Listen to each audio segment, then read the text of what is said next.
It's a pleasure, really, to introduce John Collins. He was here last year, and I can still remember how wide your eyes will be open in about 5 minutes. So, without further ado, here's John.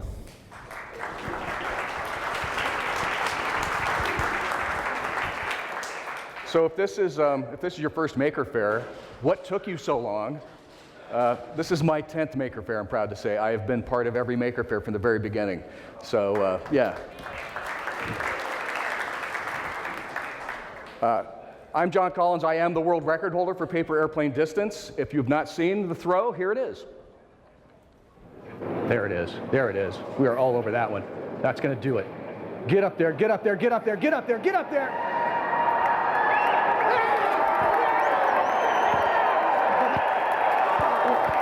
A little excited. 226 feet, 10 inches, it's about 75 yards, or if you're metric, 69.14 meters. I always like to start out by talking about the difference between a dart and a glider, because that was key to the way I broke the world record. In the paper airplane world, it really boils down to wing size.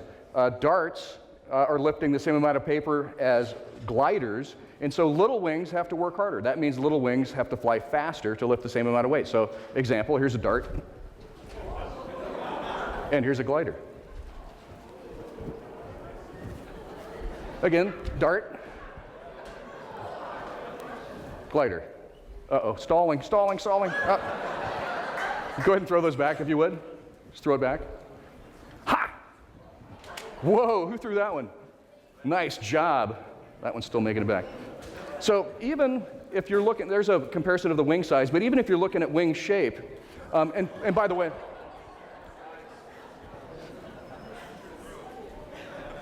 I'll just put this over here, thanks. So here's the big difference between darts and gliders. The old world record holder, Stephen Krieger, used basically a stick with fins, and my plane is a real flying machine. His took 3 seconds to go 200 feet, mine takes 9. You saw it just cruising really slowly that last third. So it's a difference between really flying across the finish line and crashing into it. So again, let's take a look at wing shape. And these aircraft are really the same shape, but it really boils down to size. This is the Stealth Dart, fast, and the Max Lock, slow. Yeah. So there's also a new nose locking technique here. I was really jealous of Takua Toda breaking the world record with his really unique nose lock design. And so this was my attempt to catch up in the arms race. It's the Max Lock, and it's a really great way to lock the plane together. It keeps your wings very stable, and it also cuts down on drag. We'll get to Q&A at the end. This is, just kind of an origamic exercise. Again, no cutting or gluing for any of these planes. It's all just folding. I was wanting to do a tunnel through the nose and a stair-step wing, and that was the Starship Shuttle. I call this one the twin jet. More accurately, should be called the twin nacelle. Those aren't actually jet engines, it's just the coverings for jet engines, which are called nacelles. It's a fancy bit of folding, but it actually flies pretty good. Twin jet. That's right, if it's over there, you don't have to worry about it. Play your game. I'd like to include one airplane that's basically impossible to fold in all my books. For the first book, or for the last book, this is it, the ring thing. Circular nose, stair-step wings. It does fly, but I'm going to warn you, if you start with that plane, your brain may not survive the experience. So don't start with this aircraft in the new book. I mentioned that all my planes are folded from single sheets. That's not entirely true. This is 2 sheets folded together. It's the interlock biplane. I figured out I could do that plane after I figured out that I could do these. These aircraft are, I call them interlock darts. There's a sink fold in the nose that creates tabs that you put the tabs from one end to the other when you're doing the interlock biplane. Heads up over there. Ooh. So if you fold 2 of those together, you get one of these. Ooh, probably not the best way to catch that.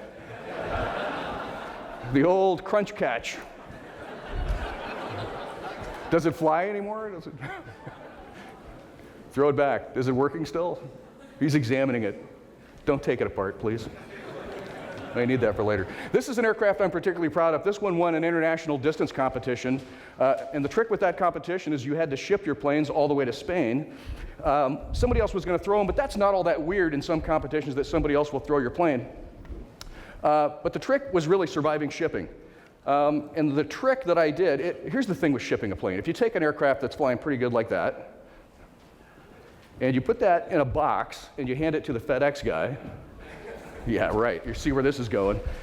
A plane that was flying pretty good, even if the tail feathers get bent just that much, crash, right? So step number one in, winning a competition is beating the FedEx guy. Yeah, see, crash like that. So what I did is make a plane with hexagonal tail feathers. Hexagon shapes are one of the most structurally sound shapes. You find them in nature and honeycomb. Ooh, good throw. Somebody figured out how to throw that. That's really hard. How does it do it? Can't be done. Oh, you could do that. I've never done that. It actually works. Nicely done. So hexagon shapes are one of the most structurally sound shapes. You see them in nature. You see them in all kinds of high-tech sporting goods. And you can really beat on the back of a plane that's hexagon shaped, and the plane keeps flying great. So, not an incredible distance, only 90 feet, a little bit short of 100 feet, but it was good enough to win. So I studied origami for a while, and I was, nice throw. I was one of the first people to take all those origami tricks back to high-performance planes. Sometimes the origami creeps back in too far. Nobody really needs a swan head stuck to a paper airplane. But if you could, why not? The Pelican plane. That's a pretty good flyer for as weird as it looks. Now, this I like to call a spectacular failure. It did not start out to be the bat plane. It started out to be the seagull. And you can see I got the wing shape about right. Something extraordinary happened when I threw it for the first time. You have to watch closely on the launch. See the wing shake? I'll show you that again. Whoops, sit, stay. See the wing shake? And they still kind of shudder a little bit. That had me really confused. It took me about 2 weeks to figure that out. And once I figured it out, I knew I could make it with much thinner paper and magnify that effect. This is the same plane folded with phone book paper. Okay, so phone books, that's like a non-volatile means of information storage. The first social networking idea. Thin paper is the idea. Okay, same plane folded with really thin paper.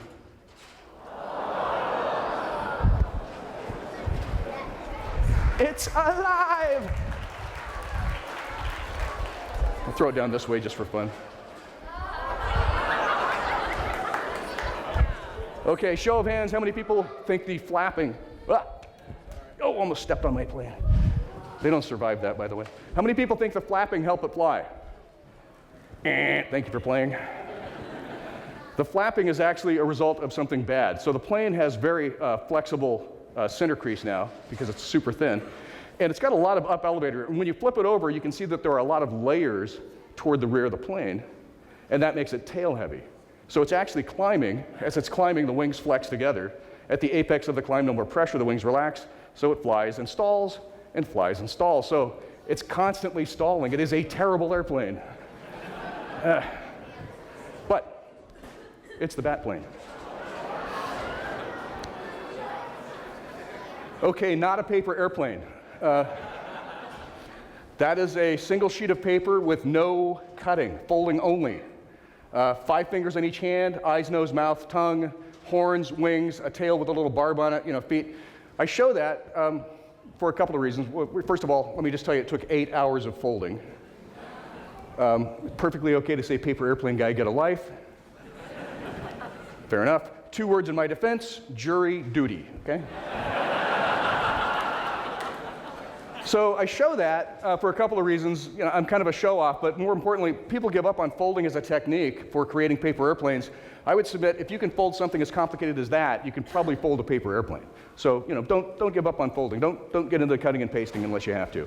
So 3 main forces act on any glider. That's lift, gravity, and drag. In the paper airplane world, that shakes out like this. Let's talk about something I really failed to focus on last time is whether an object has wings or not, it rotates around its center of gravity.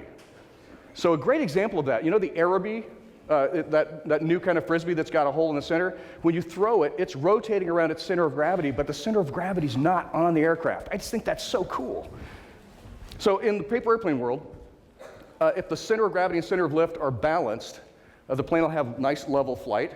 If you move the center of gravity to the rear, that is, you put more layers toward the rear, you can cause the plane to climb. And if you put the center of gravity closer to the nose, you can cause the plane to dive. That's just all done with just folding, how you shape the plane, where you move the center of gravity.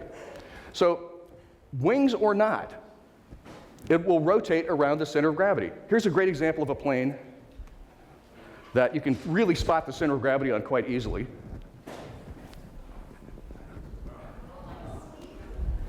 It's like a little origami maple seed, really fun. So really easy to see the center of gravity on that.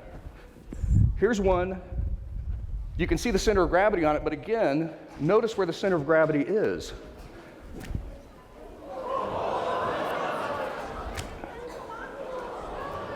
So oddly, the center of gravity is not actually on the surface of the plane. It's actually dead center in the middle where there's nothing. Now, boomerangs have a center of gravity. Good throw. Nice. So boomerangs have a center of gravity that's off the object as well. So whether it's a flying machine or not, it'll rotate around its center of gravity. And here's the key. Center of gravity does not actually have to be on the object. I find that really fascinating. So if you want to get your plane to make a left turn, here's how you do that. You can bend the trailing edge to the left a little bit. The air will go down the side of the plane, hit that bend. The air will go left. That'll kick the back of the plane to the right. Since the plane's rotating around its center of gravity, the nose goes left. Here's the good news. Don't memorize any of that. It's a waste of your time. Bend the trailing edge the direction you want the nose to go. Left to go left, right to go right, up to go up. Just bend that trailing edge as you're looking at the back of the plane the direction you want the nose to go. That's how you correct for turns you don't want, climbs you don't want, dives you don't want. You just make little corrections at the trailing edge. Now that we've got that straightened out, we can talk about ducks. We're not going to talk about ducks. Canard is French for duck. These are three pretty famous Canard designs. The one on the left, you've no doubt seen replicas of in museums. It's the Wright Flyer. The one in the center is the first human-powered aircraft to be flown across the English Channel. And if you look closely, there's a guy who weighs about 135 pounds pedaling like crazy in there. He got cramps halfway across. That was not fun. And the Voyager, the first aircraft to go around the globe nonstop without refueling. What all those planes have in common is this little wing in front. And that's what makes them a Canard design. And what's special about Canards is that you can angle that little wing at a slightly higher angle of incidence than the main wing, so that when the plane gets close to stall phase, the little wing stalls first, drops the nose down, and the main wing never gets to stall phase. Now, the Wright brothers didn't know anything about stalls when they built their airplane. Nobody did. All they knew is that a lot of guys before them had died trying, and this horizontal stabilizer was behind the main wing. So they just moved it to the front to do it differently. They accidentally invented the world's safest kind of aircraft, which allowed them to survive the experience of learning how to fly. This is my Canard design. Again, no cutting, no tape. And I'm doing the same thing that the Wright brothers did, or other Canard designers do. If you take a close look here, you can see that I've bent the leading edge of those forward wings up, and that has the result of making the plane a little stall resistant. When it gets close to stall phase, the nose stalls first, drops down, and the main wing keeps flying. So, I'll bet this guy will do a better throw than me. Just throw it really level right at me. You'll see that's pretty stall resistant. Yeah.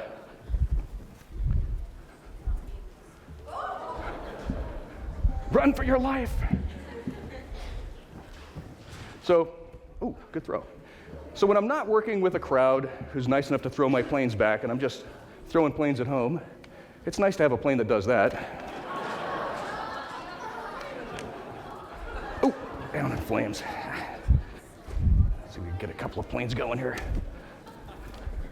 Whoa. Paper airplane juggling, yeah. Thanks. Thank you. So most people guess when they see that plane fly for the first time that I bent some rudder control into that to get it to go left. That's not true. It circles left, it circles right, and if I throw it straight, it does a loop. Really cool. So, the first thing going on with the plane is that ability to loop. That tells you that the center of gravity is a little bit behind the center of lift. That's thing one going on with this plane. Thing number two is an idea called dihedral angle. That's the angle that the wings leave the body of the plane. So positive dihedral angle works like this. You've got the wings sloped upward. That gets the lift over where the main center of gravity is, so it has a tendency to rock back to neutral if I throw it leaned over. So if I throw this plane leaned over, rocks back to neutral, keeps on flying. Take a look at the boomerang plane. Negative dihedral angle. So if I throw it leaned over, it stays leaned over. Because the center of gravity is a little bit behind the center of lift, it just climbs its way in a circle, right or left or loops. It's all the same trick. Now, the folding instructions for this had been out for a while, and then I saw this 3 years ago at Red Bull, folded exactly the same way with a little bit thinner paper. Is that crazy? I didn't even know my plane did that. Watch this. You can even sometimes get it to do a loop and start doing that. Oh, apparently not with that one. It did. There we go. Oh, who put that microphone there? I'll have them shot, all of them shot. So dihedral angle works like that. It gets the center of lift over the center of gravity, keeps the plane flying straight if you wanted to do that. Negative dihedral angle designs have been around for a long time. The Wright Flyer, in fact, was negative dihedral angle because the Wright brothers wanted to be able to control the plane at all times. This is another negative dihedral angle design, the Fat Glider. Circles back. We got the Max Lock, negative dihedral angle, circles back. But if you're the paper airplane guy, what you really need is an airplane that flies out, flips over, and flies back upside down.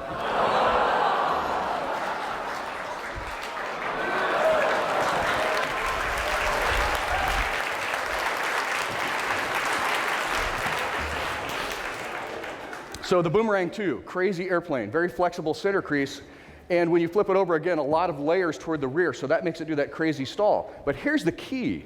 On the way out, it has positive dihedral angle.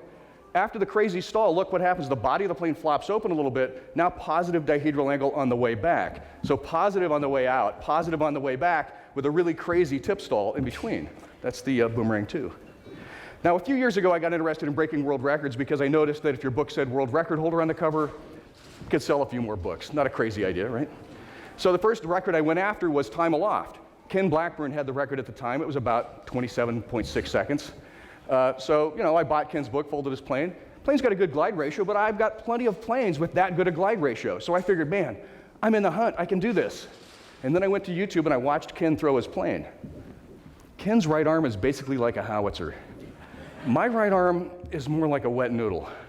So I knew I was never going to be able to throw anything as hard as Ken Blackburn, so I figured I need a new solution for the time aloft problem. This airplane is my solution for the time aloft problem.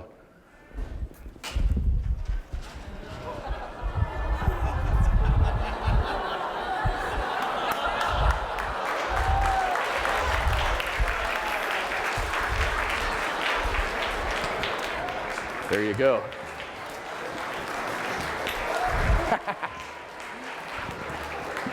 So, armed with this aircraft, I went to the Exploratorium in San Francisco. The world record was about 28 seconds, so naturally I flew my plane for 30 minutes. It's just that kind of a guy.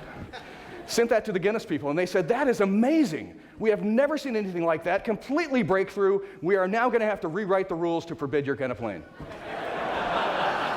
So that's what they did. So I don't have the world record for time aloft yet, but I do have a really cool plane.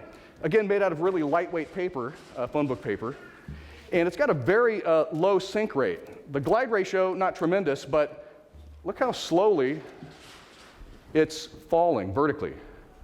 Almost parachute-like, very, very slowly. So that allows me to use this piece of cardboard to create an updraft. And you do that like this. You walk forward with the piece of cardboard. As long as the top of the cardboard is leaned back, you're scooping up air. And as long as the air is moving up, the same speed the plane's moving down, it surfs right there on that wave of air. I have another plane that flies that way. You're about to forfeit your amateur status just by watching this. I'm just going to warn you guys now. This is an airplane I like because it doesn't look anything like a paper airplane. It looks like he's flying a strip of tumbling phone book paper, but that would be impossible. Nobody could do that.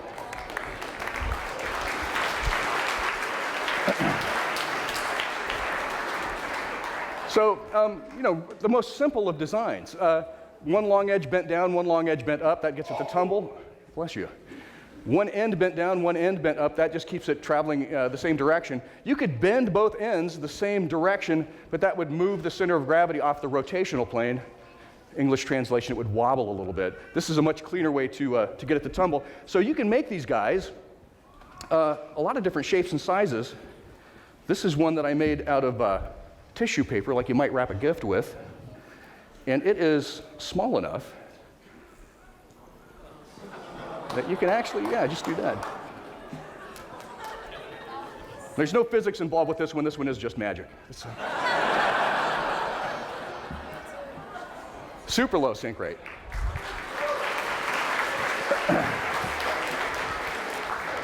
So the world record plane. So I got 4 minutes here. I'm going to be teaching the world record plane all day long today and tomorrow at my booth, which is over near the it's in the Air France booth. I don't know why they wanted a paper airplane inside of a real airplane booth. Anyway, I want to leave a couple minutes for questions here. Again, the difference between a glider and a dart was key in breaking the world record. It's the first time a glider has ever held the world record for distance, and it won't be the last. Mine's just the first of many planes. I just broke the seal.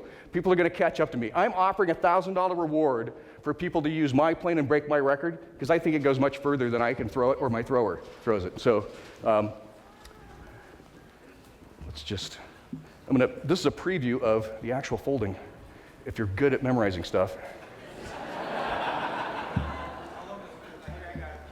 It's about a 5-minute experience start to finish to fold the plane. So, like I said, this is my 10th year at Maker Faire, and I come to Maker Faire in places like this for a couple of reasons. You can already tell, number one, I'm an inveterate show-off. I just love showing off my planes. Number two, I think science is incredibly important. And Maker Faire is in no small part about science. We have a number of global issues that are only going to have science-based answers. Global energy shortages, water shortages, food shortages, a little thing called global warming.